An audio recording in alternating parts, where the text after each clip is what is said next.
Have you been on the 1 minute a lot? Yes, I'm trading mostly the 1 minute right now. That's funny. I've actually got much more comfortable on the 5 minute. I was there for a month or two, and I would just find myself getting distracted. Very fair. The only reason I'm liking the 5 minute, and I'm torn a little bit, just sharing my journey with you guys on using the 5 minute for confluence and then the 1 minute. But the truth is, the 5 minute for confluence is late on the 1 minute most often, unless you're taking the retest. And as you know, that's not always setting up in the exact time that you're available. So I'm torn between using the 5 minute as my big picture and then still being willing to enter on the one or the two, or just not even looking at the one or the two. Because the bigger picture, and right now there's a little bit more volume. There's obviously not as much as there was a few months ago with all Trump talking and stuff, but there's still a decent amount of volume right now. So I'm thinking, hey, 25 to 30 point stop max. And if it's bigger than that, I have to sit on my hands for that trade. If I can't afford to size down any, then I need to sit on my hands, right? Because in general, 2 micros is what the minimum I'm trading on most of these accounts. So to me, it's giving a little bit of peace.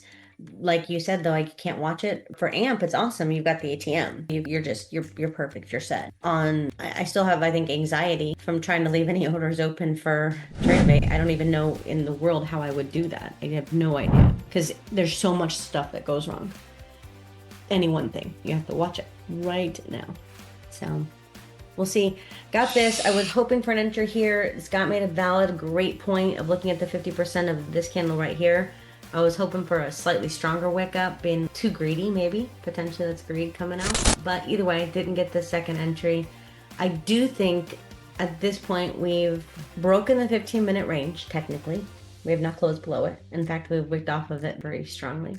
We've got a minute left on this 15-minute candle close. I would like to see this price close below, hold on, 755? Well, that's not likely. 755? We're not going to close below that.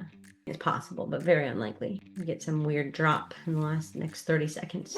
But since we're not going to, I think that's giving us the validation that we potentially have some upside today. We'll see, because this is only the first 30 minutes of New York, of regular trading session. So we broke our blue range as well, our little blue area of interest, retested back into it and came back, but we are still failing to come outside of this range.